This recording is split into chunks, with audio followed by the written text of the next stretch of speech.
오늘 정치 라이브 과연 어떤 이야기들을 나눌 수 있을지 함께하실 두 분 모시고 바로 출발해 보도록 하겠습니다. 박진영 시사평론가 그리고 한겨레 21의 김한 기자 두 분 모시겠습니다. 어서 오세요.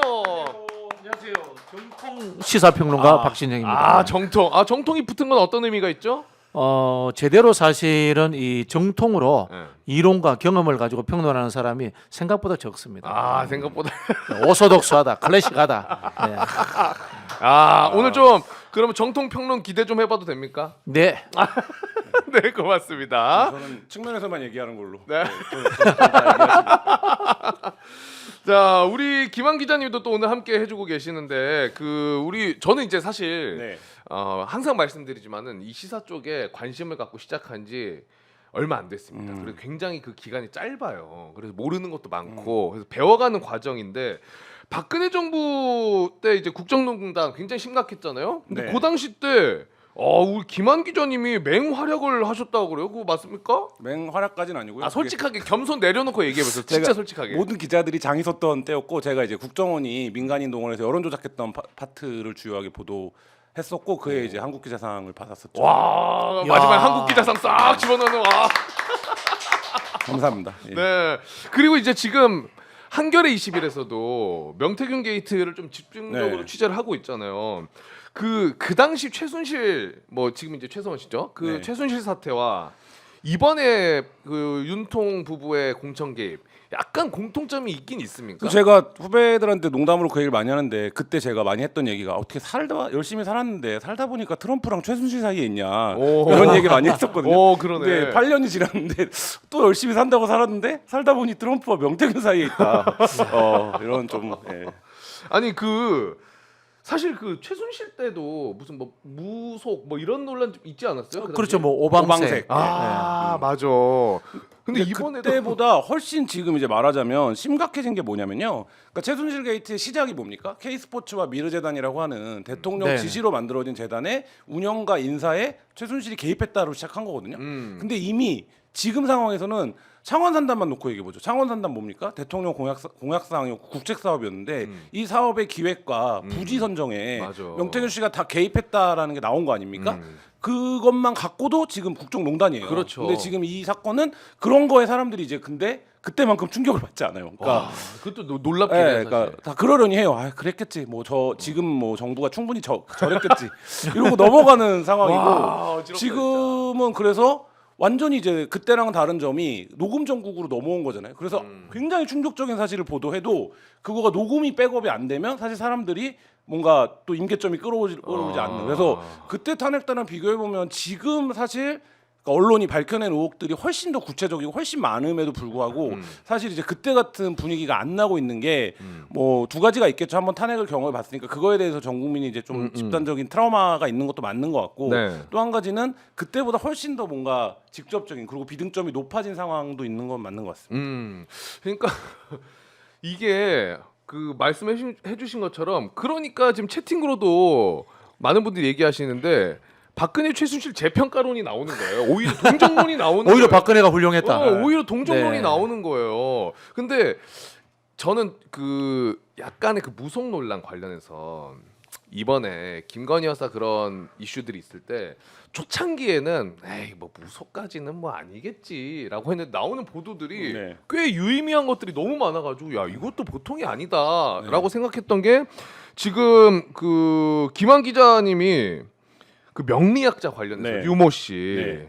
이 사람에게 김건희 여사가 연락을 해가지고 여러 가지 자문을 했다. 심지어 네. 나 깜빵 가냐 이런 것도 물어봤다는 거 아니에요? 이 보도를 하셨잖아요. 그게 이제 작년 12월인데 그때 시기를 조금 짚어볼 필요가 있는데 뭐냐면 서울의 소리가 명품백 받는 영상을 보도했던 게 11월 말입니다. 네. 그리고 12월 14일에 뉴스타파가 도이치모터스 이제 주문을 김건희 여사가 직접 했다라는 녹취를 공개합니다. 그러니까 굉장히 김건희 리스크의 위기감이 최고조에 달했을 때였는데 그때 이제 김건희 씨가 한 명리학자한테 이 명리학자는 명리학계에서는 굉장히 유명하신 분이에요. 그렇더라고. 예, 이분한테 텔레그램으로 저 감옥 가나요? 이렇게 이제 딱 6자를 물었다는 거예요. 그래서 저희가 찾아가서 그분을 명리학자? 네, 제보를 받고 찾아가서 이제 기자 명함 드리고 이제 예약을 해서 간 거죠. 근데 그 예약이 바로 안 돼요. 밀려 있어갖고. 유명하시니까 그래갖고 또. 가갖고 기자 명함 드리고 저희는 사실 뭐 이런 공적인 문제에 대해서 그 여사가 조언을 구한다 그래서 그 얘기를 들으러 왔다라고 하니까 주요하게 이제 자기가 언제 조언을 해줬는지를 정확하게 기억을 하고 대통령 부부의 시간까지 포함된 사주에 필요한 정보를 외우고 있더라고요. 그러니까 그러면서 이제 본인이 어떤 관계를 맺게 됐고 어떤 문제들을 상담했었는지를 쭉 얘기해서 저희가 기사로 했었는데 이제 그 기사에서 제일 유명해진 게 이제 저 감옥 가나요라고 물었다는 건데 물론 그거 굉장히 중요하죠. 그러니까 막 그 사건에 대한 여사의 인식을 보여주는 거니까. 근데 거기서 저희가 이제 굉장히 중요하게 처음에 취재 포인트로 잡았던 건 뭐냐면 여사가 이력서를 본다라는 얘기를 대통령실에서 공공연히 한다는 거예요. 자 계시지만 문재인 정부 때 여사가 이력서를 봤다 대통령실 직원들 그러면 어떻게 됐겠습니까? 뽑을 때 난리 났죠. 네. 난리 났을 뿐더러 네. 사실 문재인 대통령 때는 김정숙 여사가 상당히 거리감이 있었던 네. 걸로 저는 그렇게 알고 네. 있어요. 그러니까 이게 역대 어느 정부에서도 배우자가 대통령실의 공적인 자리에 공적인 인물을 뽑는데 그 이력서를 여사와 공유할 수 있다. 이거 상상할 수 없는 그렇죠. 일이거든요. 근데 사실 이 부분도 아까 처음에 말씀드린 것처럼 그냥 그러려니 해요. 맞아. 네. 그 약간 속 들어갔어요. 심지어 네. 그 기사 내용 보면은 이력서를 보는 문제에서 끝나는 게 아니라 그 이력서의 생년이나 이런 걸 네. 보고 사주를 본다. 네. 이런 내용이 그러니까 있던데. 그게 뭐 소문일 수도 있고 아직 풍문일 수도 있고 전원일 수도 있지만 대통령실 직원들이 그거에 대한 공통된 인식이 있다는 거예요. 그러니까 그리고 그거에 대해서 별로 충격받지 않아요. 그러니까 그리고 저희가 만났던 국민의힘 관계자들든지 의원들이든지 다 그 얘기 옛날에 캠프랑 인수위 때에도 다 있었던 얘기야. 국감장에서 무슨 얘기 나왔습니까? 레전드야. 처음에 1호 인재로 영입됐던 대변인이 있습니다. 조선일보 출신. 근데 관상 때문에 일주일 만에 그만둔 거 맞아요. 아니에요? 네. 예, 이 질문이 나왔거든요. 네. 이게 나라 어떻게 사실 하실 저는 거예요? 그 네. 유모 씨를 뵌 적이 있습니다. 언제요? 네. 한 3년 전, 어. 4년 전쯤에 이제 사주 명리 네. 대한민국 3대 명인이다.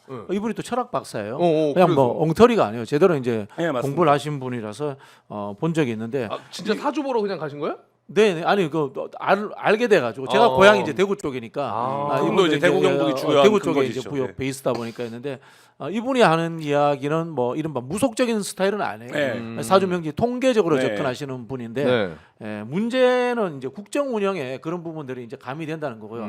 저는 더 큰 문제는 왜 그러면 최순실 박근혜 때는 국민들이 그렇게 분노하고 정치권에 요동을 쳤는데 지금은 왜 그러려니 생각하는가? 그렇죠. 익숙해졌는가? 습관들여졌는가? 이런 부분들에 대해서 우리가 분석을 해봐야 된다고 생각하는데요.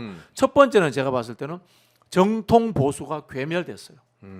정통 보수가 괴멸되고 기회주의 세력이 그 자리에 들어왔기 때문에 이 세력들은 보수냐 진보냐라는 이념지향이나 철학으로 보지 않고 권력이 있으면 일단 추종하는 거야. 권력이 있는 집단이 무속이든 뭐 사주 명리든 뭐든 간에 거기에 대해서 추종해서는 한 자리 가면 돼 라는 생각하는 사람들이 지금 보수라는 진영에 또아리를 탈고 있는 겁니다. 그리고 거기에 연동되어 가지고 이른바 아스팔트 세력이 굉장히 많이 커졌어요. 그러다 보니까 이 기회주의 세력을 뒷받침하는 아스팔트 대중운동 세력이 같이 붙어 있는 거예요. 그게 유튜브들과 같이 호흡을 하면서 하나의 세력이 돼서 바칠 수 있는 그런 하나의 집단군이 돼버린 겁니다. 그런 측면이 있고요. 또 두 번째는 뭔가 하면은 그 당시보다 여야와 진보 보수의 적대적 프레임이 강화됐기 때문에 우리 편이 무속이든 우리 편이 연산군이든 우리 편이 광해군이든 무조건 민주당 반대편에 있으면 돼라는 생각. 민주당이 공격하면 우린 무조건 지켜야 돼 이런. 그렇죠. 우리 편이 무속이든 간에 우리 편이 뭐든지 지켜야 돼. 오랑캐라도 지켜야 돼라는 생각. 그렇지. 이런 생각들이 강해졌기 때문에 이 상황 자체가 지금 흔들리지 않고 있다. 이렇게 보시면 저는 될 것 같아요. 근데 그 보도하신 내용 중에 네. 그 명리학자한테 네. 김건희 여사가 연락을 한 계기가 네. 한 명리학자 그분이 유튜브 채널에 출연을 해서 네. 윤석열 대통령 된다. 네. 이걸 보고 연락을 해왔다 이렇게 담겨 있었는데 그것도 충격적이죠. 왜냐하면 지금 박 원장님 얘기하신 것처럼 네. 이 사람이 명리학에서 굉장히 유명한 사람이라서 내가 어떤 나의 신상 문제나 중요한 결정을 할 때 조언을 듣기 위해서 알고 간 게 아니라 이분이 나온 유튜브를 보고 그러니까. 남편이 대통령 된다고 하니까 그때가 근데 굉장히 초기 국면이었던 것 같아요. 네. 검찰총장 시절 맞아요. 아직 이제 말하자면 본격적으로 여론조사에 이름이 들어가기 전 단계. 맞아. 근데 그때 확정적으로 얘기를 했다는 거예요. 맞아. 그러니까 대통령이 될 거다. 그러니까 그걸 보고 연락이 왔다는 거예요. 그래서 처음에 만났다는 거거든요. 그러니까 이거는 어떤 의미냐면 굉장히 그거에 여사가 심취해 있다는 거죠. 그러니까 예를 들어 네네. 지금 말씀하신 두 가지인데 맞아. 하나는 그런 무속적인 어떤 것들 우리가 이제 뭐 그동안 팩트가 없어서 얘기하지 못했지만 사람들이 다 공공연히 뭐 그 얘기해왔던 부분들에서의 어떤 사실관계 확인 하나. 또 한 가지는 그 유튜버입니다. 그러니까 네네. 우리가 그 얘기 많이 해왔잖아요. 윤석 정부 내내 대통령 유튜브 그만 보고 최소한 조선일보라도 보시라. 네. 이 얘기를 이제 시사평론가들이 많이 해왔는데 대통령 부부가 유튜브를 보고 연락을 해왔다라는 거가 저는 이제 그 유튜브도 굉장히 극우적인 성향의 유튜브거든요. 그러니까 이제 그런 것들이 뭔가 그러니까 지금 지금 대통령 부부의 뭔가 아이덴티티를 설명할 수 있는 뭐 그런 이제 사실이다 이런 생각이 들었습니다. 그 유튜브 제가 찾아내서 매부쇼에서 얘기했잖아요. 예. 얘기해도 그- 되나? 그 무슨 채널인지? 그거 상관없지 않아요? 뭐 채널은 상관없죠. 해도 되죠. 네. 이봉규 TV더라고요. 네. 네, 맞아요. 맞죠? 네 맞습니다. 네. 더 12월 충격적인 건 12월 뭐냐면요. 8일 방송. 이 정부의 초창기부터 참여했던 분들은 무속적인 부담이 있다는 것에 대해서 알고 있으면서 참여한 사람. 제가 이제 베이스가 이제 TK 베이스인데 사실 윤석열 대통령이 TK의 구친노들하고 친분 관계가 있어요. 대표적으로 예를 들자면 심평 변호사도 구친노예요.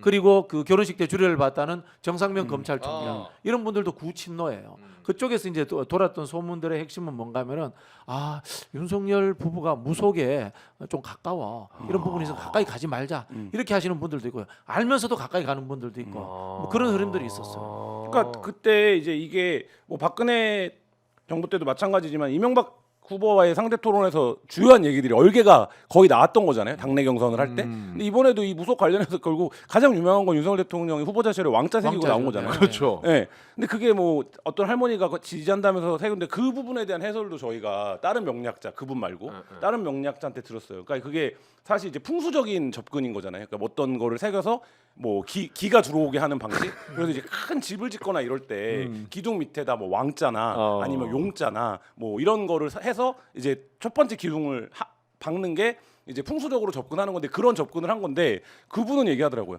좋은데 그럴 수 있다 이거예요. 정치인이 간절하니까 되고 싶으니까 그러면 그거를 당연히 제정신인 명략자나라고 하면 발바닥에 하고 나가라든지 안 보이는데. 배꼽에다 하고 나가라든지 이렇게 얘기를 해야 되는데 그거를 손바닥에 하고 나가라는 사람이 누구냐 도대체. 야, 옛날에 네. 어떤 저기 우리 TV 토론에 나와서 엉덩이 계속 긁는 거야. 네. 그럼 엉덩이에 왕자 쓰고 나왔나 그러면 심지어 윤석열 대통령 또 손을 많이 쓰는 스타일인데 뭐 이렇게 그렇죠, 네. 정확히 그래서 그래서 보인 거잖아요. 어쨌든 그렇게 손바닥에 왕자를 쓰고 나가야 된다라고 조언을 한 사람이 B급이다. B급이다. 근데 하필이면 왜 그런 사람들을 만나냐 이 얘기를 하는 이제 명략자들도 있더라고. 네. 솔직히 우리 그 명태균 씨도 느낌은 B급 느낌이 나잖아요. 근데 명태균 씨 또 천공 무시하잖아요. 무시하죠. 어린애다. 네. 천공은 어린애다. 본인은 미륵보살이니까. 그렇죠.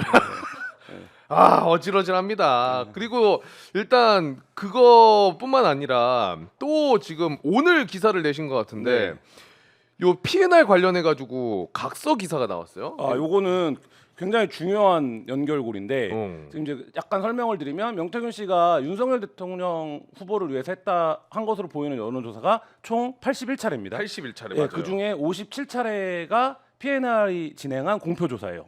그러면 이 공표조사는 어떻게 되는 거니까 잘 아시겠지만 여론조사를 먼저 한 다음에 그 비용을 지급해줘야 됩니다. 네. 그러면 PNR도 바보가 아닌데 물어봤겠죠. 이 돈 누가 어떻게 할 거냐? 57차례 한 거. 한 거를 돈을 어떻게 줄 거냐라고 이제 물어봤겠죠. 그러니까 이제 뭐라고 설명을 했겠죠. 이 돈을 수급해 오는 방식에 대해서 미래한국연구소 쪽에서는 쪽에서 미래한국연구소가 근데 돈을 안 들어오는 겁니다.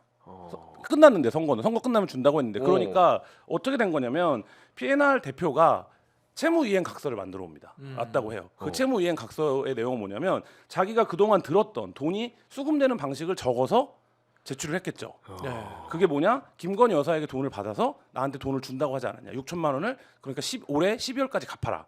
그렇지 않으면 사기죄로 내가 고소할 건데 그걸 받아들여라. 이 내용을 각서에 그러니까 채무이행 각서를 만들어 왔다는 거예요. 그래서 이제 거기에 지장을 찍었다는 거고 그 지장을 찍은 거에 근데 지금 저희가 이제 변호인들 통해서 확인해 본 결과 밑에 이제 뭐 한 줄 적혀 있다는 거예요. 그러니까 이 대표가 알고 있는 내용은 사실이 아니다. 근데 이제 어떤 내용이 사실이 아니라고 일부러 적어놓은 건지는 모르겠지만 어쨌든 PNR 대표 입장에서는 여론조사를 해주고 돈을 못 받았는데 이 여론조사에 돈이 지급되는 걸 김건희 여사한테 돈을 받아서 지급해주겠다고 미래한국연구소 명태균 씨겠죠?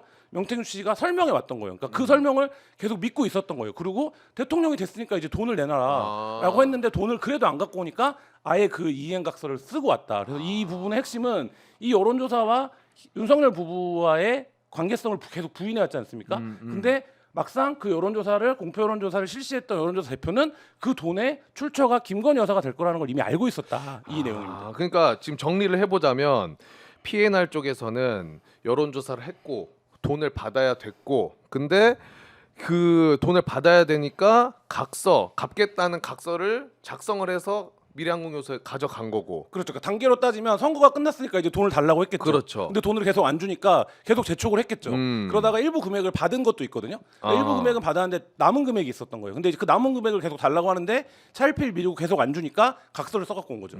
쉽게 말하면 이거죠. 회상 여론조사를 해줬는데 명태균 얼굴 보고 해준 게 아니고 김건희 여사가 뒤에 있다고 하니 나는 외상 여론조사를 해줬어 이런 건데요. 이 포맷이 모든 곳에 다 통용되고 있습니다. 사실은 김영선 의원 공천 문제도 비슷한 거고요. 창원 산단 문제도 비슷한 거고요. 명태균 씨 얼굴 보고 해줬겠어요, 누가?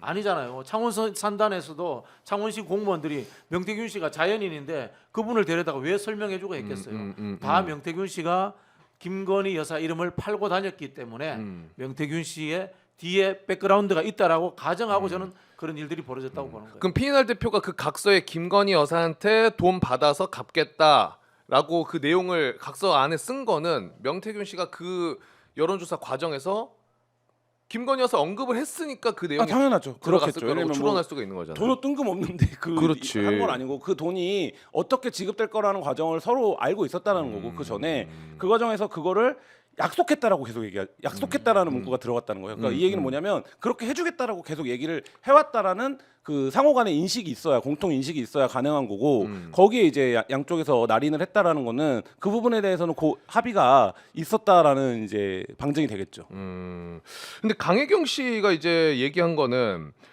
어쨌든 이 각서를 강혜경 씨한테 P&R 대표가 받은 거고, 네. 그렇죠. 근데 명태균 씨는 왜 개인적으로 이 각서를 써줬냐고 또 뭐 질책했다. 요 내용도 있긴 있어요. 뭐 그렇게 얘기를 했다고 하더라고요. 그러니까 사실 써주려면 이게 미래항공 영소가 정상적인 조직이라고 하면 강혜경 씨한테 각서를 받는 건 의미가 없죠. 그 직원이고 또 미래항공연구소 이른바 이제 바지 사장 있지 네. 않습니까? 그분한테 받아야 그러니까 소장한테 그렇죠. 받는 게 맞죠. 그렇죠. 근데 P&R 대표도 바보가 아닐 거거든요. 이거 네. 업계에서 꽤 여론조사 많이 하는 업체거든요. 그렇지. 근데 이분도 강혜경 국장이 날이라면 된다고 생각한 이유가 있었겠죠. 그러니까 그렇지. 그 부분에서 근데 이제 명 씨는 그렇게 되면 증거가 남게 되니까 이 명태균 씨가 제일 많이 하는 변명 두 가지가 뭡니까?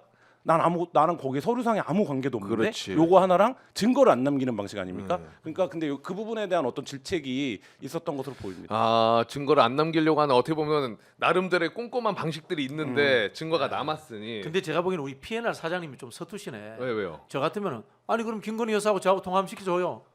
뭐 이렇게 했을 것 같아. 그 당시에 예. 돈 줄 사람하고. 그렇죠. 명태균 씨를 어떻게 믿어요? 이러면서. 근데 이 관계가 보통 관계라고 보기는 어려운 게 50 몇 차례라고 말씀을 드렸잖아요. 네. 근데 이 50 몇 차례 그러니까 민주연구원에 계시지만 한 여론조사 업체에 그러니까 예를 들면 그 당시에 미래항공 연구소가 뭐 그렇게 중앙에서 유명한 기관도 아닌데 네네. 50 몇 차례 여론조사를 의뢰한다? 이게 사실 좀 상식적으로 이해가 안 가는 거거든요. 근데 P&R이 했단 말이에요. 네. 그러니까 요 관계 출발에서부터 모종의 공통된 인식이 없었으면 사실 이게 어떤 관계였을까 이런 부분들도 규명이 필요합니다. 사실. 그러니까 왜 이렇게 많이 한 곳에 여론조사를 몰아줬냐? 그러니까 그것도 그렇고 P&R 대표도 뭘 믿고 그러면 처음부터 뭘 믿고 그렇게 다량의 여론조사를 지속적이고 안정적으로 해줬냐. 바로바로 그 입금이 되는 것도 아닌데. 그렇죠. 저는 복잡한 관계들이 있는 것 같아요. 초반에 이제 P&R 여론조사가 몇 번 튀죠. 이런 이야기가 있었거든요. 특히 제가 정확하게 기억을 못 하고 있는데 그 언론사가 경제 관련 언론사가 있었거든요. 네. 초반에 했던 네네. 그 여론조사 그 회사 이 언론사를 통한 여론조사가 굉장히 튀었어요. 그래서 문제 제기도 있고 그 다음에 이제 언론사가 바뀌어요. 공표되는 그런 관계들, 그 언론사의 정치적 성향이라든가 또는 윤석열 대통령과의 관계 설정 이런 부분들까지도 사실은 종합적으로 한번 봐야 되지 않나 이런 생각이 들고요. 보통 이제 우리 시청자들이 오해하시는 측면이 있는데요. 본선과 경선을 정확하게 분류해야 됩니다. 여론조사를 조작한다. 또는 뭐 이른바 자금 넣는다, 기술 넣는다고 하더라도 본선에는 영향을 못 미쳐요. 대부분 영향을 미치는 것은 경선입니다. 모집단이 한정돼 있고 그 다음에 명태균 씨처럼 그 모집단을 가지고 성향 분석을 했다. 그러면은 그 중에 한 10%만 그 사람들에 대해서 이른바 작업한다. 그러면은 당내 선거는 흐름이 확 바뀔 수 있어요. 맞아요. 야, 근데 어쨌든 지금 저희가 얘기 나눈 거에서 김건희 여사 이름이 계속 나오고 있고, 그리고 요거를 어쨌든 명태균 씨가 김건희 여사랑 소통을 했다라는 거는 정황들이 너무나 많잖아요. 네. 사실상 뭐 김영선 공천 관련해서도 강혜경 씨랑 명태균 씨가 통화할 때 공천 뭐 선물이래 뭐 이런 이야기도 했고, 그 말인즉슨 김건희 여사랑 뭔가 소통을 했으니까 강혜경 씨한테 그런 그렇죠. 얘기를 그거 했을 뭐 거 아니에요. 명태균 씨는 세상에 없다고 주장하는 뭐 오빠 전화 왔죠 잘 될 거예요 녹취가 그렇죠. 녹음을 들었다는 사람들이 창원에 있는 거잖아요. 그리고 이제 그 녹음을만 주장이 있을 때는 뭐 반신반의하다가도 공개된 그 윤석열 대통령의 육성을 보면 그 뒤에 녹음이랑 연결이 되잖아요. 그러니까 전화라고 맞아요. 그 뒤에 또 이 명태균 씨가 친절하게 설명을 다 해주잖아요. 이 강혜경 씨한테. 녹음이 된 맥락이 뭔지 그런 거를 따져 보면 사실 이제 뭐 이 관계는 어떤 관계인지는 명확하게 드러나는 거죠. 맞아요. 근데 최근에는 그 오빠가 진짜 친오빠다라는 이야기도 제법 많이 나오고 있어요. 네. 자 그러면은 검찰발로 나왔지. 이런 생각도 듭니다. 윤석열 대통령이 이 정치는 패밀리 비즈니스다 이렇게 이야기했는데 명태균 씨는요 김건희 여사 오빠 그다음에 최원수 씨까지도 다 친하게 지냈던 겁니다.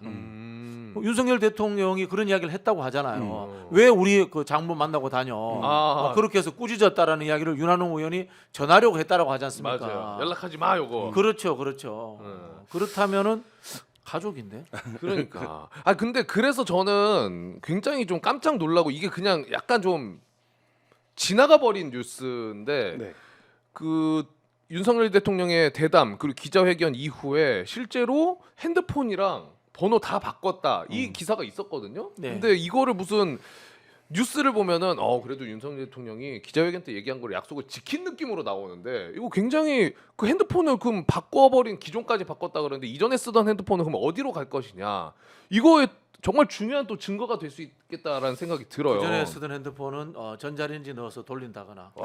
그러면 근데 어떤 분은 거기 전화를 해봤는데 아직도 신호음이 울리더라 이렇게 이야기하는 분들도 있다. 어제 김태형 기자도 전화 직접 해봤다 그랬습니다. 네네네. 신호는 간다고 하더라고요. 근데 이게 참 발상 자체가 웃기는 게 핸드폰을 바꾸는 게 중요한 게 아니잖아요. 그렇죠. 사람이 바뀌어야죠. 아니 예를 들자면은 그런 국정농단이 핸드폰이 스스로 알아갑니까? 핸드폰이 뭐 스카이워크 중앙 컴퓨터도 아니고 그렇지. 사실은 사람이 핸드폰 거는 거죠. 사람이 바뀌고 사람이 수사를 받아야 돼요.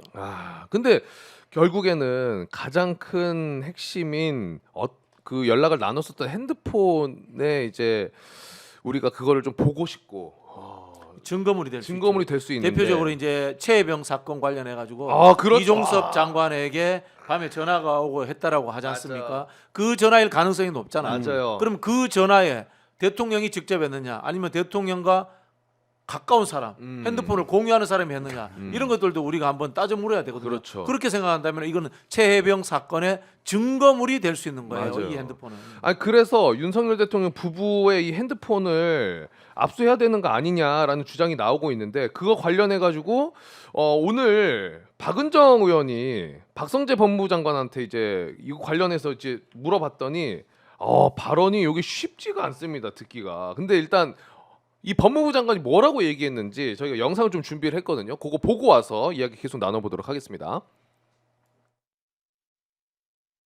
지금 나왔거든요. 중요한 증거인데 압수수색 못하면 이미 제출이라도 받아야 되는 거 아닙니까? 의원님 좀 죄송한데 다른 사람 휴대폰을 함부로 이미 제출을 해달라고 이야기할 수 있습니까? 아니 본인이 이미 제출을 하라고 검찰에서 요구하면은 법과 원칙 중요하게 생각하는 대통령 부분인데 내놓지 않겠습니까? 아니, 대통령 통화 내용에 전화기에 무슨 내용이 있는지도 모르는데 그냥 필요하다고 내놓으라고 하면 그게 정당합니까? 압수수색 하세요 그러면. 압수수색 사유가 있어야 하죠. 압수수색 사유가 없습니까? 무슨 사유가 있습니까? 수사 그렇게 하시면 불실수사라고 국민적 비난 받습니다.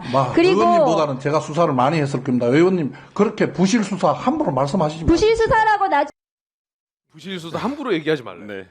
그 지금 박은정 의원이 제가 아까 이야기했던 그 전화가 최혜병 사건 때 이종섭 장관과 통화한 전화로 판단되기 때문에 압수수색해야 된다, 확보해야 된다, 이렇게 이야기를 했어야 되는데 네. 내용이 조금 디테일 조금 더 이제 들어갔으면은 이게 그게 우발적으로 말싸움이 일어났어요. 그렇게 예. 하지는 못하는 모양이에요. 평소에 잘하시는 분이에요. 그러니까요. 압수수색 사유가 있어야 되지 무슨 사유냐. 요 사유는 방금 얘기해주신 내용도 네, 있고 뭐, 지금 이게 명태균 어쨌든 응. 그 당시에 공수처가 신청한 영장의 법원에서도 그 통화 기록이 확보가 됐던 거잖아요. 그래서 네. 그거는 뭐냐면 그 통화 기록을 들여다볼 이유가 상당하다는 걸 이미 법원이 판단을 해준 거예요. 그러니까 그런 부분들에서 말씀하신 대로 좀 구체적인 지적들이 필요한 것 같고 지금 그 김영선이 공천해줘라 이 통화도 결국엔 어떤 전화로 했겠습니까? 그 휴대전화로 하지 않았겠습니까? 그렇죠. 그렇죠. 뭐 그런 부분들을 따지면 그게 이제 뭡니까? 그게 공천 개입이고 그 공천 개입이면 뭡니까?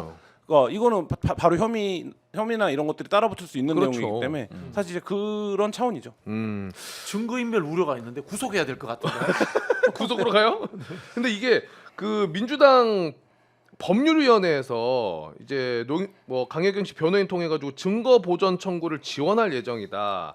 이런 이야기도 나오는데 증거 보전 청구를 하게 되면은 그 당사자는 이 핸드폰을 본인이 갖고 있는 거 아니면은 검찰 쪽에서 어떻게 보존하라고 하는 거? 이거 어떻게 되는 거예요? 검찰 쪽에서 뭐 보존하라고 하겠죠. 근데 이미 없애버렸다고 하면은 이거는 뭐 어떻게 할 수 있는 방법은 없죠. 그것이 뭐 이미 없애버렸는데 하면은 검찰 쪽에서도 어쩔 수가 없는 거예요? 없는 핸드폰을 어떻게 합니까? 이게 지금 이 피의자 신분으로 전환이 돼가지고 압수수색을 한다거나 구속을 하면은 이게 가능해지는데 그런 신분이 아니기 때문에 이게 행정적인 보존 요청이기 때문에 검찰에서 뭉갠다거나 또는 본인이 없다고 하면은 방법은 없는 거죠. 그러면 이제 결론적으로 만약에 윤석열 부부의 핸드폰을 우리가 확보하기가 진짜 현실적으로 어렵다라고 생각을 한다면은 명태균 씨의 핸드폰 지금 사라진 것도 좀 확보를 하는 것도 집중을 해야 될 것 같고. 그게 사실 지금 이제 창원지검의 수사에 어쨌든 성패를 가루는 그렇죠. 증거가 되겠죠. 그래서 이제 그거를 뭐 황문폰이라고 부르고 그거를 버리러 마창대교를 갔네 안 갔네 거기 현장을 가보고 하고 있는 건데 어쨌든 통화라는 게 둘이 하는 거 아닙니까? 그렇죠. 둘이 하는 거니까 이쪽에라도 있겠죠. 한쪽에는. 네, 그러니까 네. 그 부분을 확보하는 게 필요할 거고 뭐 검찰이 거기까지 수사가 됐는지 안 됐는지 모르겠는데 명태균 씨 통화 기록을 얼마나 확보하고 있는지 모르겠어요. 사실 통화 기록이 나오면 전화번호가 나오거든요. 그럼 전화번호가 나오면 전화번호를 짚어가면서 전화번호 누군지 알잖아요. 예를 들면 검찰이 확인할 수 있는 거기 때문에 그러면 그 시점에 벌어진 뭐 일들이 이런 방식으로 접근해가는 방식이 뭐 이거를 제가 길게 얘기하지 않아도 수사관들이 더 잘 그렇죠. 알죠. 예, 근데 이제 그런 것들을 지금 하고 있는가 이런 부분들에서는 좀 앞으로 좀 수사를 지켜봐야 지켜봐야 되는 부분이다. 그럼 이제 수사 이야기가 나왔으니까 창원지검 관련해서 이번에는 국민의힘 이야기로 좀 넘어가 보도록 하겠습니다. 오늘 창원지검이 국민의힘 당사 그리고 국민의힘 기조국 뭐 이렇게 압수수색을 했다라는 기사들이 나왔어요. 근데 요거 관련해 가지고 뭐 다양하게 이야기를 여쭤보기 전에 지금 기사에 나와 있는 거는 수색 대상에 국민의힘 조직국 그리고 기조국이 포함되어 있다. 요 내용이 있었거든요. 근데 사실 좀 어려울 수는 있을 것 같아요. 기조국이 무엇이고 조직국이 무엇이냐. 요거를 조금 설명을 해주실 수 쉽게 좀 풀어주실 수가 있나요? 어떤 곳인지? 기조국은 기획조정국이거든요. 예를 들자면은 기업의 뭐 전략기획실, 경영본부 뭐 이런 곳입니다. 정무적인 판단을 하는 곳입니다. 예를 들자면요. 전략 공천을 할 것인가, 단수 공천을 할 것인가, 그다음에 누구는 경선을 붙일 것인가, 네. 이런 것들을 이 공심이 지원을 하면서 판단하는 역할을 하는 것이죠. 조직국은 거기에 기본 데이터가 될 만한 것들을 확보하는 것이죠. 예를 들자면은 사무처 직원이 지역에 가서 김영선 씨의 평가가 어때, 당원들 여론은 어때, 지역의 공약 이행률은 어때, 라는 기본적인 데이터를 갖고 와서 취합해서 정리해서 기조국에 주고 기조국은 이걸 가지고 경선을 시키자, 경선에서 제외하자, 이런 판단을 하는 공천을 지원하는 업무를 이 두 부서가 핵심적으로 하게 됩니다. 그러면은 이 두 곳에서 만약에 자료가 있다면은 가져올 수 있는 건 약간 회의록이나 뭐 이런 것들이에요? 그렇죠. 회의록이 남아 있을 가능성이 있죠. 근데 지금 압수수색 간 거 자체가 공천 관련해 김영선 공천 관련해 가지고 자료를 확보하겠다라고 간 거잖아요. 네네. 근데 지금 국민의힘 당에서는 그 당시 자료가 없는 걸로 지금 기사들이 나오고 있는데 요거는 어떻게 된 거예요? 자료라는 게 이렇게 원래 없애나요? 당이 그 좀 현대화가 덜 된 당들은 그런 자료들이 좀 잘 없어지기도 합니다. 잘 없어지기도 합니다. 예를 들자면 민주당 같은 경우는 2020년부터 모든 공천 업무를 인트라넷을 통해서 합니다. 예를 들자면 제가 출마하려고 하면요, 서류를 들고 가서 당에 접수하는 게 아니에요. 제가 아이디를 받아가지고 모든 서류들을 딱딱딱딱 쳐넣습니다.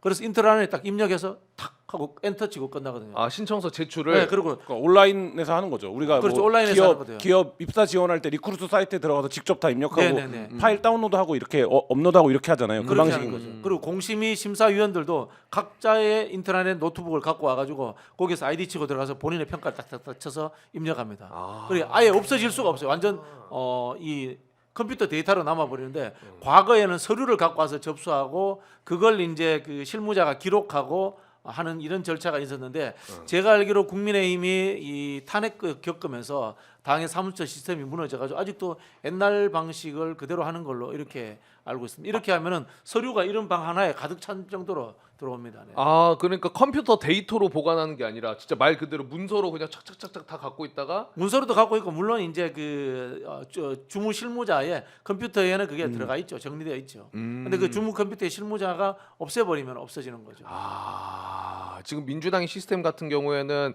갖고 있을 수 있는 컴퓨터도 많고 네. 자료가 여러 이틀 안에 그 망에 서버에 다 있는 들어가 있어. 거고 서버에 들어가 있어. 서버에 있는 거니까 그렇죠. 그거를 이제 개인이 뭐 파기하거나 없애는 게 불가능한데 지금 이제 국민의힘 같은 경우에 국민의힘의 주장입니다. 뭐 진짜로 네네네. 없어졌는지 안 없어졌는지 모르지만 국민의힘 주장은 그때 서류를 보관하고 있지 않다, 폐기했다 네. 이렇게 이제 오늘 설명을 폐기했을 했다는 수도 있어요. 폐기했을 수도 있다는 게 뭐 일부러 이번에 폐기하지 않더라도 보통 이제 정당이 과거의 정당들은 그걸 끝나고 나면은 이틀씩 막 소각하고 이렇게 됐어요 옛날에. 아, 자료가 워낙 많으니까. 네네네. 야 그러면은 그래서 그런지 오늘 그 제가 영상이랑 막 이런 거 좀 사진 같은 걸 보니까 예전에 검찰에서 압수수색 같은 거 하면은 무조건 PT 박스가 좀 등장을 했는데 오늘은 뭐 그런 장면이 많이 없는 것 같더라고요. 서류봉투 하나 들고 나오는 게 이제 영상에 그게 맞습니다, 찍혔더라고요. 맞습니다. 아, 그리고 사실은 검찰이 이거 들고 오는 그 쇼예요. 제가 그 문재인 정부 때도 정부에 근무할 때 보면 뭐 압수수색 이런 거 했었잖아요. 네. 그냥 쓰레기통 들고 가더라고. 아 그래? 그림 내려고. 나올 때 이거 파란 네. 박스 들고 나오는 파란 그림이 박스는 있어야 그림 되니까. 내려고 그렇게 하는 거고. 아, 저는 이 국민의힘 이번에 이제 압수수색한 거 그냥 쇼 같아요. 쇼 같다. 네, 쇼 같다. 거기서 별로 자료가 나올 것 같지도 않다라는 음. 생각이 들고 모르죠. 혹시나 그 한동훈 대표가 일부러 찾아서 줬을지 본인은 이제 정치적 경쟁자에 해당되는 사람들 거 가져가 다 가져가 이랬을 수도 있다고 생각이 드는데 저는 일단 오늘 사건을 보면서 한동훈 대표는 공당의 대표를 하면 안 되겠구나 이런 생각을 가졌는데요. 어떤 점에 있어서? 우리 정당을 막 우습게 보는데 정당은 헌법기관에 준하는 그런 위상을 가지고 있습니다. 정치 결사의 자유가 보장되는 헌법에 의해서 만들어진 기관이거든요. 그런 기관이 이렇게 검찰에 의해서 쉽게 열리고 하면 안 되는 거예요. 우리 정당을 보통 이제 파티라고 하는데 국가 내의 하나의 작은 부분, 작은 국가처럼 생각을 해야 되는 겁니다. 그리고 결사체라고 하잖아요. 예, 결사체의 명단이 아무에게나 막 흘러가고 결사체 검찰이 확실한 이 어떤 뭐라고 합니까 그 증거라든가 중범죄도 아닌데 이렇게 쳐들어온다. 이건 문제가 있는 거예요. 생각해 보니까 그렇죠. 굉장히 통상적으로는 굉장히 저항하는 모습을 보이는데 그렇죠. 지금 뭐 당내 게시판에 글을 썼네 안 썼네로 엄청난 갈등을 빚고 있지 않습니까? 네. 그런 모습들이 드러난 것 같아요. 그러니까 이게 나에게 유리하냐 불리하냐를 떠나서 말씀하신 대로 정당의 대표면 이 압수수색 영장이 부당하다라는 맞아요. 게 부당하다고 입장이 해야 돼요. 나오는 게 이제 정치적인 어쨌든 상식적인 수순인데 사실 오늘 그렇지 않고 한동훈 대표 굉장히 검사 같은 얘기 하더라고요. 법원에서 발부된 영장이다. 법에 따라 법에 협조하겠다 이렇게 하는데 이게 자기가 대표인 정당인데 그러니까 예를 들면 이게 민주당 압수수색하는 게 아니잖아요. 근데 그렇죠. 자기가 한 정당이면 이게 이제 우리가 정상적인 과정을 밟아서 공천을 했는데 그거를 왜 압수수색하냐 부당하다 이렇게 이제 나와야 되는데 그렇게 안 나왔다라는 것도 굉장히 좀 이례적인 모습이긴 하죠. 상권분립이라든가 정당의 정치적 위치라는 것을 모르는 분인 것 같아요. 아, 정당은 어쨌든 상권분립에서 국회 영역에 해당되거든요. 저기 검찰이라는 것은 행정부의 외청 기관이지 않습니까? 네. 이렇게 털리면 안 되는 거예요. 그리고 국민의힘 관계자들이 기자들한테 백불을 하거나 기자들한테 공고를 주는 것도 굉장히 오늘 여유가 있었어요. 밥 먹으러 갔다 오셔도 된다. 그래서 제가 봤을 때는 느낌이 사전에 인지하고 약속 대련을 하지 않았을까라는 사실 의심도 좀 됩니다. 아니 그 실제로 방금 우리 기자님이 얘기해주신 것처럼 이 검찰이 오는 거를 알고 있었더라고요. 그래서 취재진한테 국힘 관계자가 네. 기다리고 있으니까 아유 뭐 아유 또 기다리시나 고생 많으시네. 검찰 또 1시에 온다 그러니까 식사하고 오세요. 그러니까 보통 아 이거 원래 상식적으로 말이 어떻게 보통 기자님. 이렇게 되면 네. 저 어떻게 되나요 하면 자 지금 굉장히 긴박한 상황이 급박해서 제가 뭐라고 말씀드리기가 어렵네요. 뭐 일단 상황을 좀 보시죠, 지켜보시죠. 뭐 이렇게 말하는 게 그렇죠. 상식적인 네. 거잖아요. 근데 네. 그게 아니라 네. 나와서 백불도 하고 기자들한테 밥 먹으러 갔다 오라고도 하고 둘 중에 하나인 거예요. 둘 중에 하는 게 네. 하나는 이제 약속대리는 수가 있고 아. 두 번째는 대표가 다 줘라 편하게 다 줘 이렇게 했을 수도 있고 그런 거죠. 네. 근데 약속인 느낌이 좀 강한데. 아 그런가요? 왜냐면 이게 그냥 한동훈 대표 야다 줘라 했으면은 막말로 친윤계에서는 반발해야 돼. 친윤계 쪽도 크게 뭐 반발이 없지 않았어요? 네, 네, 네. 뭐 그렇게 볼 수 있는데 네. 근데 뭐 그런 어떤 이제 그 시각을 좀 떼고 그러니까 전공법으로 바라보면 집권 여당을 검찰이 압수수색하는 건 간단한 일은 아니거든요. 맞습니다. 그러니까 그거를 약속 대련을 할 만큼 지금 말하자면 대통령과 대표가 담대한 사람들인지는 모르겠어요. 그러니까 이게 더군다나 법조인 출신인데 이 검찰에 대해서 굉장한 사회적 이렇게 말하자면 비판과 검찰 수사에 대한 어떤 질타가 있는데 이런 과정에서 집권 여당 압수수색을 쇼로 한다? 이거는 사실 굉장히 말하자면 그런 정도 판을 짤 수 있으려면 굉장히 담대한 어떤 결정이 있어야 되는데 네. 그 면에서의 한 가지 생각이 들고 또 한 가지는 저도 이제 조사를 받고 나온 사람들 취재도 하고 하지만 수사 자체는 빌드업이 돼가고 있다는 거예요. 그러니까 오. 예를 들면 수사 자체는 그러니까 그 조사를 받는 사람들이 볼 때도 특별한 문제 없이 빌드업이 돼가고 있는 건데 기억하실지 모르겠지만 최순실 사건 때도 처음에 최순실 씨가 기소됐던 건 혐의가 두 가지였습니다. 두 개 혐의로 영장을 쳤거든요. 근데 마지막에 재판 갔을 때 혐의가 몇 가지가 됐냐면 21가지가 됐습니다. 그러니까 이 과정이 그때도 뭐 검찰이 수사를 제대로 하고 있네 못 하고 있네 물론 이제 검찰이 수사를 하다가 중간에 특검한테 넘겨주긴 했지만 네. 근데 어쨌든 그 과정이 굴러가면서 최종적으로 빌드업된 혐의는 21가지였거든요. 근데 지금도 이제 말하자면 정치자금법 하나로 처음에 영장을 쳤는데 그렇죠. 지금 조사를 받고 나오는 사람들 얘기를 들어보면 정치자금법만 묻고 있는 것 같진 않아요. 묻고 있지 않고 지금 오세훈 씨나 뭐 이렇게 나오는 데이터를 것들. 찾는 것 같다라는 저도 이야기를 네. 들었습니다. 그거는 만만치 않은 수사를 할 것 같다라는 건데 네. 그렇게 가정해 보면 아까 이야기했던 약속 대련이 아니라 2번 대표께서 다 열어주라고 그거야? 하셔서라는 이제 그런 좀 뉘앙스가 느껴지는데요. 네. 사실 이거는 한동훈 대표도 잘못하시는 거고 국회의장도 잘못하시는 거예요. 국회의장 국회의장도 이렇게 순수히 받아들이면 안 됩니다. 이거는. 우원식 의장. 아 이게 뭐 특정 뭐 정당 특정 이름으로서 제가 거명할 필요는 없다라고 네. 생각을 하는데요. 보통 이제 우리 국회를 민주주의의 보루라고 합니다. 법원을 민주주의의 보루라고 하는 그런 뻥입니다. 모르는 사람들이 떠드는 이야기고요. 국회가 대의기관으로서 국민의 대표기관이기 때문에 집행권을 가지지 않습니다. 그래서 민주주의의 보루로서 마지막까지 뭔가를 지켜야 되는 겁니다. 국민의 이익을 지켜야 되는 거고 그래서 행정부를 견제한다는 역할을 가지고 있는 거거든요. 그런 측면에서 행정부의 집행에 이렇게 갑자기 뻥 뚫린다. 이거는 사실은 저는 상권분리 위반에 해당하는 부분이다. 그렇게 말씀드리고 싶습니다. 알겠습니다. 그러면 저희가 오세훈 이야기는 또 뒤에 준비되어 있는 게 있어가지고 요걸 짧게만 짚고 오세훈 이야기도 해보면 좋을 것 같아요. 이 당원 게시판 사태 관련해가지고 지금 원래는 초창기에는 야 어떻게 이게 만약에 팩트라면 의혹 제기가 팩트라면 가족들을 동원해가지고 이렇게 비판하고 뭐하고 이건 정말 한동훈 대표 입장 빨리 바뀌어야 되는 거 아니냐 이 정도였는데 요즘 조금 댓글팀이라는 게 이제 언급이 계속되면서 의혹이 약간 번지고 있고 이게 만약에 사실이라면 굉장히 심각한 상황이긴 합니다. 그렇죠. 그래서 실제로 민주당에서도 지금 특검 이야기가 나오고 있어요. 한동훈 특검법 이런 이야기들이 나오고 있는데 그 윤석열 대통령이 또 만약에 한동훈 특검법이 시작이 된다면 네. 윤석열 대통령이 요거는 또 수용하는 거 아니야? 요런 분석도 뭐 일각에서는 조금 있습니다. 어떻게 보십니까, 요거?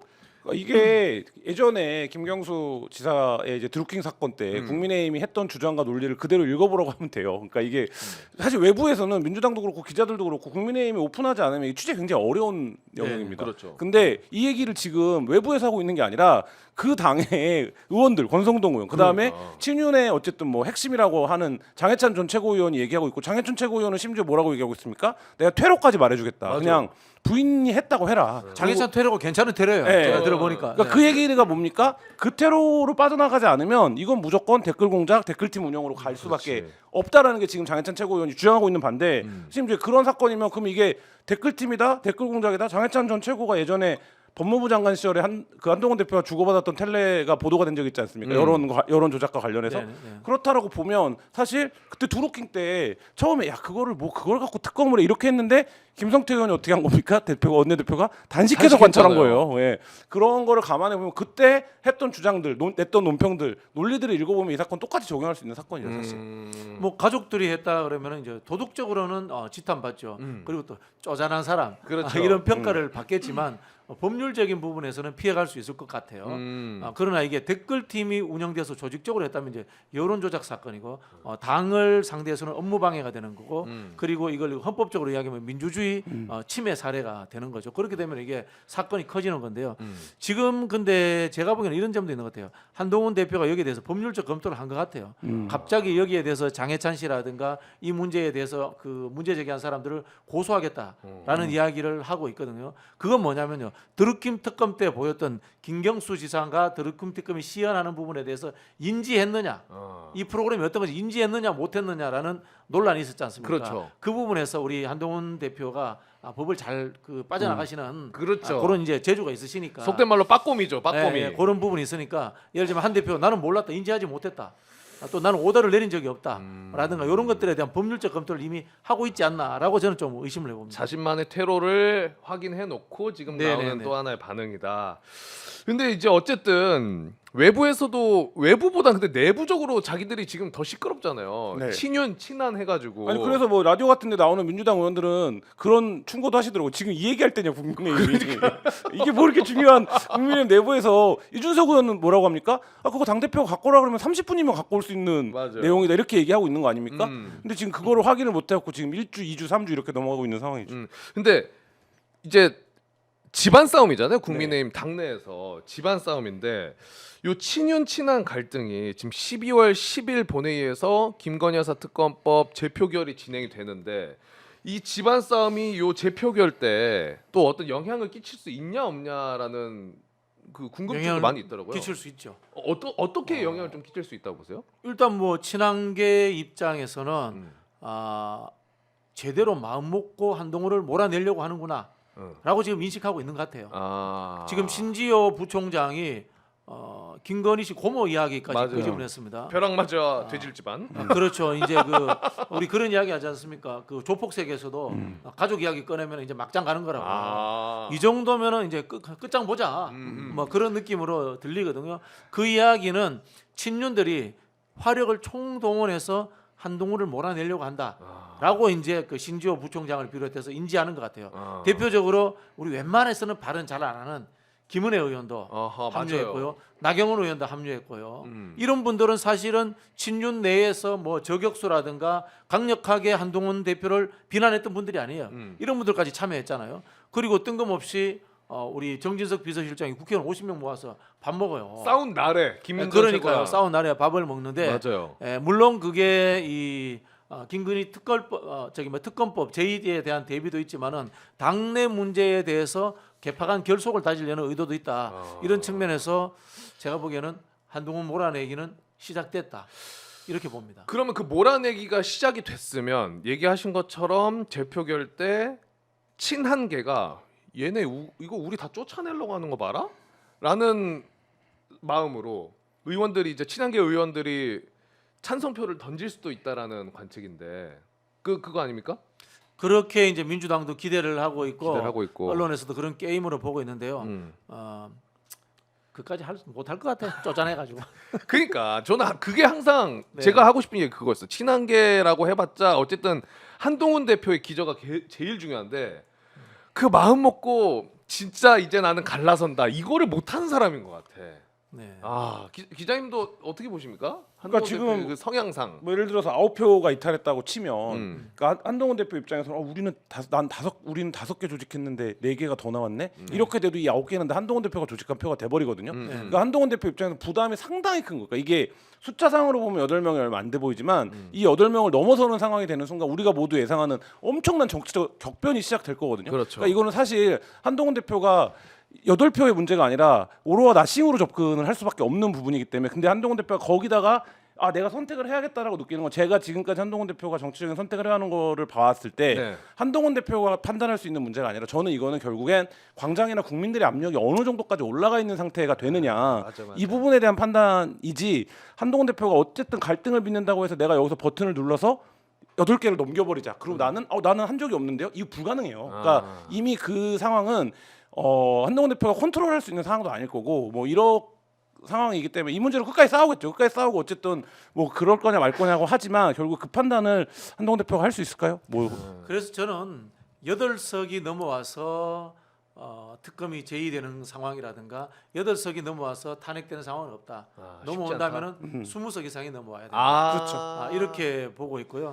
실제로 지금 웃기지도 않는 상황을 만들어낸 게 원내대표가 당론 의견 결정 권한을 갖고 있다라고 이야기를 하잖아요. 맞아요. 그렇게 원내대표가. 이야기하면서 이 특검법 제의하는 당론 투표할 때 전부 다 못 들어가게 한다거나 뭐 다양한 방법들을 지금 추경호 원내대표가 쓰고 있습니다. 네. 그런 상황이죠. 그다음에 또 윤석열 대통령 밤에 또 개별 의원들한테 전화도 할 수 있을 거 아닙니까? 그렇죠. 이 상황에서 저는 한동훈 대표를 따라서 오다가 있다고 해가지고 이 찬성 던져줄 사람 몇 명 될까? 소문에는 딱 2명 있다 이렇게 들었습니다. 제가. 소문에는 딱 2명 있다. 네네네.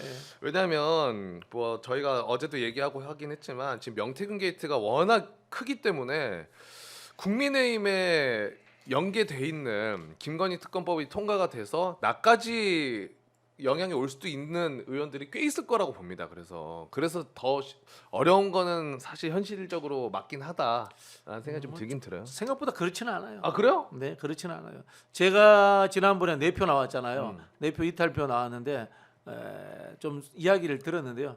우리가 생각하는 상상 밖의 사람들의 이탈표가 있었다라는 이야기를 들은 적이 있습니다. 아 그래요? 네네. 이 사람이 이탈을 했어? 이런 급. 네네. 어허 그러면은 또 이게 약간 희망이 또 올라오네. 어쨌든 요거는 어쨌든 민주당에서도 시간을 좀 벌어 놓은 상황이니까 그 안에 좀 설득도 하고 그리고 거기에는 우리의 역할도 중요합니다. 계속 이 뉴스를 놓치지 않고 압력을 계속 줘야 국민의힘에서도 당연히 압박을 받는 의원들도 있을 거라고 생각을 합니다. 김한 기자님이 제일 정확하게 말씀하셨어요. 광장의 시민들의 목소리. 맞아요. 그리고 여론조사. 맞아. 말씀하신 두 것처럼 가지가 가장 큰 압박을 받습니다. 8표로 끝나는 상황은 아니고 말씀하신 대로 그렇게 넘어가는 상황이 되면 우르르 이탈을 하겠죠. 그렇죠. 네, 알겠습니다. 그러면 어쨌든 그건 좀 지켜보도록 하고 아까 이야기를 좀 하려고 했던 이 명태균 씨 수사 관련해 가지고 일단 오늘 창원지검에서 명태균 씨 상대로 구속적부심 신문을 진행을 했어요. 지금 어떻게 됐나요? 나왔나요 혹시? 아직 안 나온 걸로. 속보로 나왔어요? 기각으로 나왔고. 그러면은 기각이 됐기 때문에 그대로 그냥 계속 구속돼 있는 거죠, 이러면은. 구치소에서 계속 이제 있게 되는 상황이 되었고 오늘 근데 아까 국힘 압수수색 할 때 보니까 여의도 연구원도 최근 이슈가 되고 있는데 요거는 또 빠졌더라고요. 그러면은 이제 창원지검에서는 명태균 씨 가둬놓은 상태에서 김영선 전 의원 관련해 가지고만 조금 다뤄보는 것 같은데. 구속적부심이 기각이 되면 상황이 굉장히 좀 급변할 수 있죠. 왜냐하면 명태균 씨 입장에서 이제 당분간 못 나오는 거거든요. 그렇죠. 그러니까 어쨌든 상당 기간 못 나오는 거고 이제 본인이 구속적부심을 청구했던 이유가 이제 본인의 어떤 치료 문제였는데 근데 이제 그 부분이 좌절됐기 때문에 명태균 씨가 어떤 선택을 할 것이냐 이제 그러니까 말하자면 명태균의 자료라는 게 명태균 씨도 그러면 이제 검찰 수사나 이런 데서 내가 나갈 수도 있다는 태세를 갖추고 있을 때와 내가 이제 당분간 못 나간다라는 태세일 때는 상당히 다르고 오늘 뭐 명태균 씨 변호사가 인정할 거는 인정하자라는 태도도 있었다고 하거든요. 아 그래요? 그렇다라고 하면 사실 이제 좀 사건 전개가 굉장히 좀 다이나믹해질 수 있죠. 구속이 유지가 된 이 상황에서 명태균 씨의 심경 변화가 어떤 자료들이 나올 수 있을지 그것도 영향 끼칠 수가 있다. 근데 결국에 지금 언급되고 있는 이름들이 너무나 많기 때문에 이준석 의원, 오세훈 시장, 지상욱 전 연구원장, 윤상현 의원, 김종인 전 비대위원장. 근데 김종인 전 비대위원장은 저는 조금 명태균 씨가 활개라고 해도 되나? 어떤 확실하게 힘을 얻게 된 가장 시작점에 있다고 생각이 들거든요. 네. 제 개인적으로는.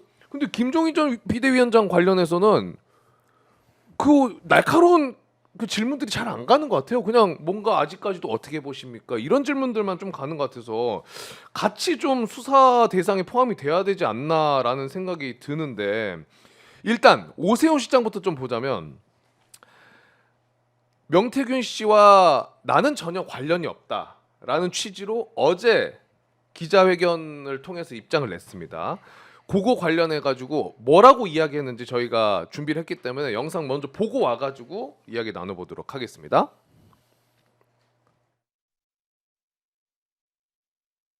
혜경 씨가 저에 대해서 굉장히 적대적이라는 건 아마 느끼고 계실 겁니다. 2번까지 만난 건 제가 기억을 합니다. 강철원 정무부 시장에게 한번 얘기 들어보고 판단해봐라. 근데 강철원 그 정무부 시장이 뭐 처음 만났을 때도 좀 의견이 안 맞아서 의견이 불일치해서 헤어졌다 그러고요. 그 욕설에 가까운 이런 갈등으로 한마디로 말해서 싸움이 일어났다는 거예요. 이번에 나누어서 3,300만 원을 보냈다는 보도를 보고 저도 깜짝 놀랐습니다. 제가 법적 조치를 하기 전에 명태균 씨와 강혜경 씨한테 공개적으로 질문하고 싶은 게 있어요. 밝히세요. 누구한테 자료를 넘겼는지. 왜 오세훈 측이라고 자꾸 표현합니까?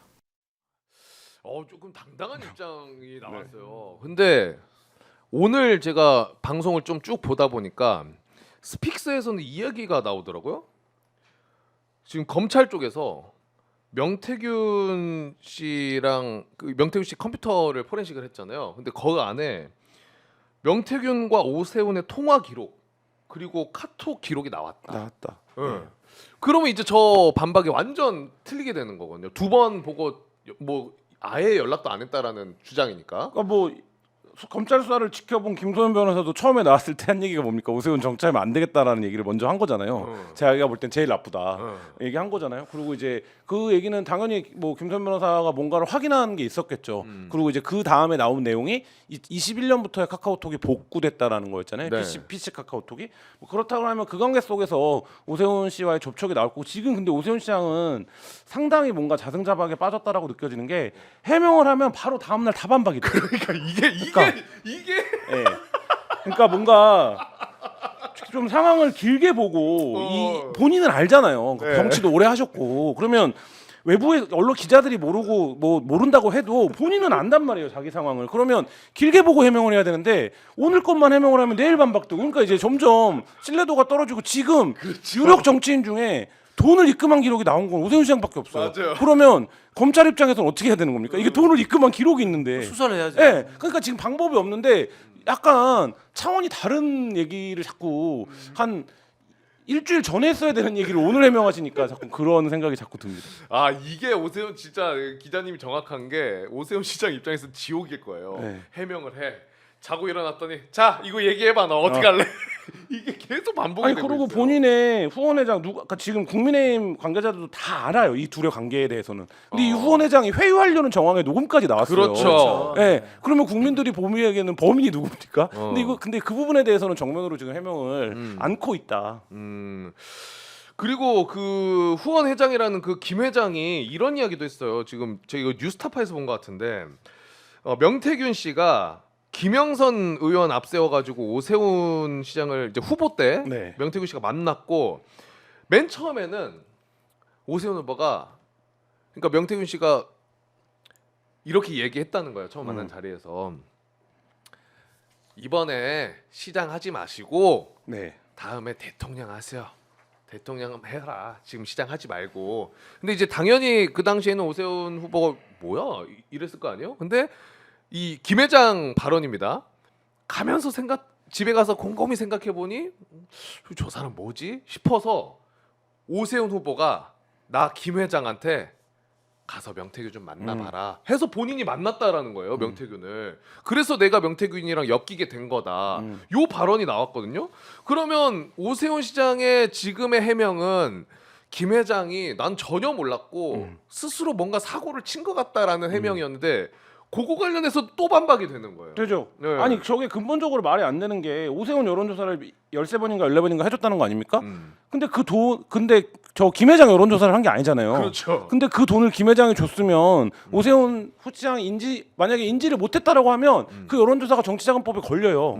왜냐하면 본인이 여론조사를 받았는데 그 김종인 위원장이 오늘 아침 인정을 했잖아요. 맞아요. 자기도 보고를 받았다고. 와 이거 이상해. 예. 그렇다라고 하면 사실 이제 지금 오늘 해명은 좀 이제 지금 이미 깨진 거죠. 제가 2021년에도 이제 방송 평론가였습니다. 네. 그때 이야기를 제가 한 적이 있습니다. 21년에? 예, 21년에 이제 보궐선거 때 했던 이야기가 네. 있는데요. 뭔가 하면요. 안철수 오세훈 단일화 과정에서 판이 바뀝니다. 어떻게 되냐면요. 자, 당신은 단일화에 찬성하십니까? 그리고 이제 여론조사 전화를 받아요. 네. 받는데 거기에서 안철수를 원합니까? 오세훈을 원합니까? 이렇게 질문을 합니다. 네. 그다음 질문이 뭔지 아세요? 뭐요? 안철수와 박영선 중에 누구를 선택하시겠습니까? 오세훈과 박영선 중에 누구를 선택하시겠습니까? 이 질문이 굉장히 재밌어요. 애초에 단일화에 찬성하는 사람들만 이 전화를 받는 거야. 그렇지 않습니까? 그러면은 민주당 박영선 지지자는 많이 전화를 안 받는 거예요. 중간에 끊어버리는 거예요. 그렇지 않습니까? 그 상황에서 박영선과 지지율 여부를 묻는 거야. 그럼 어떻게 되겠어요? 안철수가 당연히 박영선보다 많이 나오고 오세훈이 당연히 박영선보다 많이 나옵니다. 이게 뭔가 하면요. 그 당시에 원래 박영선과 오세훈 부처도 비슷하게 나왔고 박영선과 안철수 부처도 비슷하게 나왔어요. 네. 단일화 여론조사를 하면서부터 박영선이 10% 밑으로 뚝 떨어버려요. 여론조사에 이게 테크닉이 발휘된 겁니다.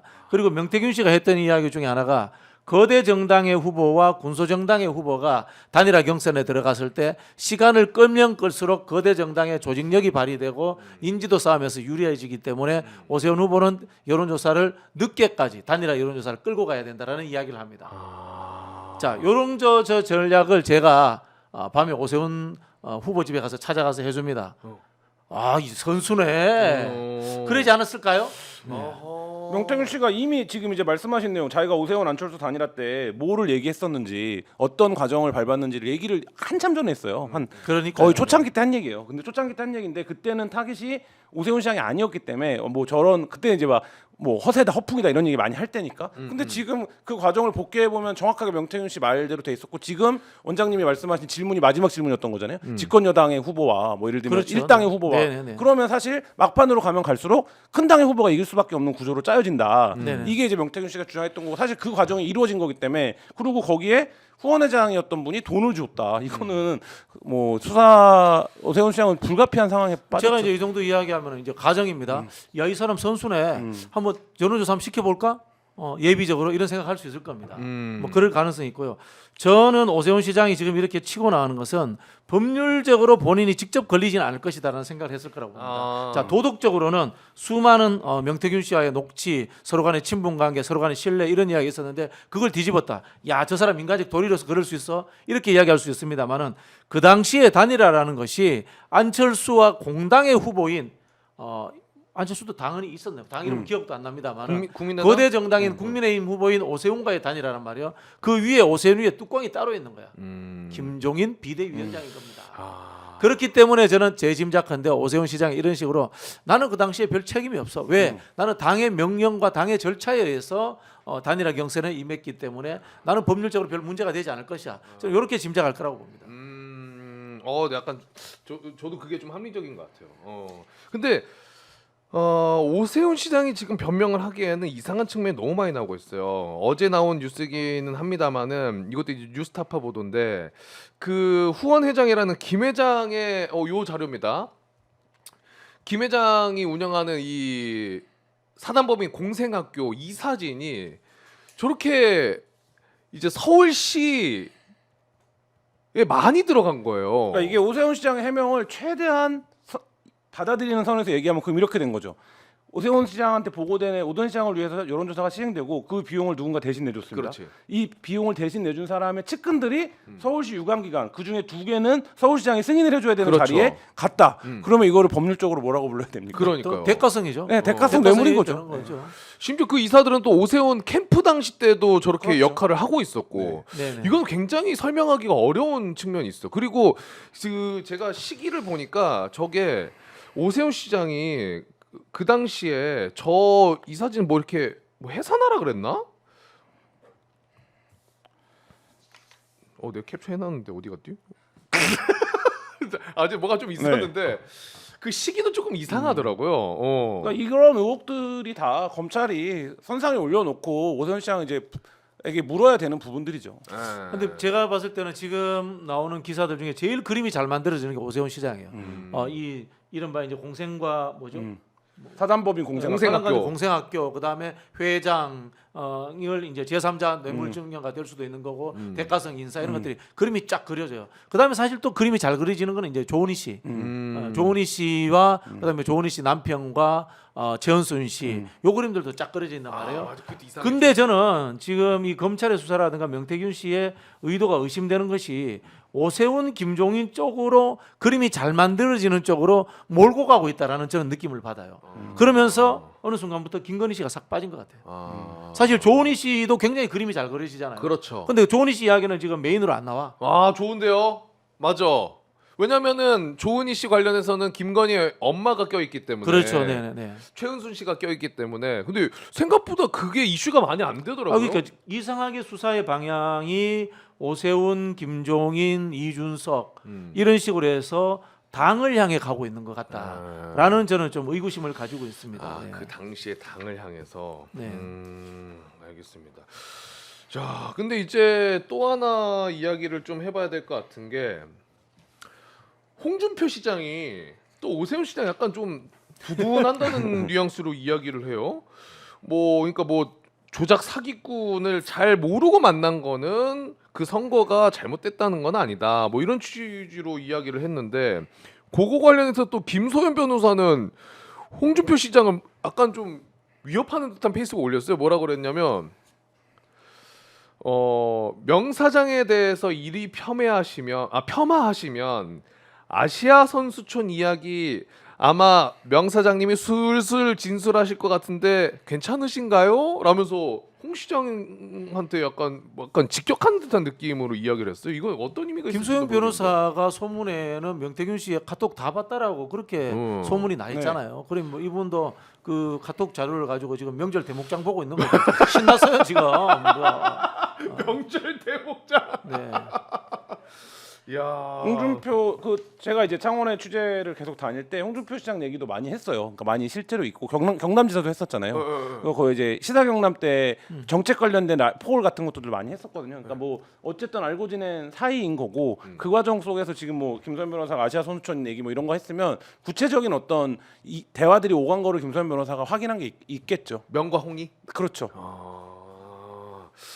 명과 홍이 뭔가 대한 거를 갖고 있을 수도. 근데 지금 이 정도 되면 저는 검찰 입장에서도 우리 너무 버거워서 특검으로 가야겠어라고 얘기해야 되는 게 뭐냐면 광역단체장 이름 몇 명이 나왔습니까? 지금 오세훈, 김진태, 홍준표, 그렇죠. 박완수, 박완수. 홍남표 그리고 이렇게가 지금 16개 중에 한 절반 나왔어요. 광역단체장이. 그리고 지금 포항시장, 그다음에 국회의원 조은희, 대선 후보 윤석열. 네, 대선 후보 윤석열. 김태우도 있고. 네, 이렇게 이런 지금 상황이기 때문에 이게 다 각각 개별로 너무나 중요한 사안들이거든요. 그러면 이거를 어떻게 할 거냐 이 부분에서 창원지검장이 빨리 얘기해야 된다고 봅니다. 이거를 저희가 그렇죠. 못한다고 이야기해도 저는 만약에 이게 사실이라면은 위헌 정당 소송해서 국민의힘 해산해야 돼요. 사실이라면. 사실이라면. 와. 그렇지 않습니까?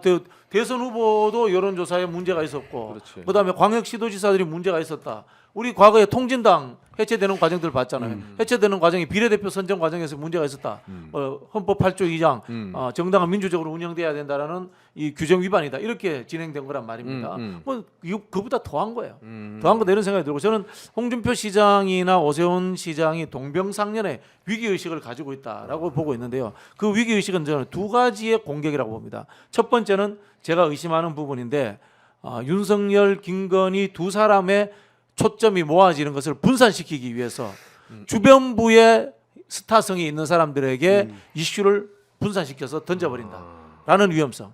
두 번째는 뭔가 하면은 현재 당대표가 한동훈이기 때문에 혹시나 당의 과거 경선이라든가 선거 관련 자료가 있는데 그거 오픈되면 어떻게 알 수가 없잖아요. 있는지 없는지. 그렇죠. 그 두려움들을 두 사람이 저는 같이 갖고 있지 않을까라고 추정해 봅니다. 네.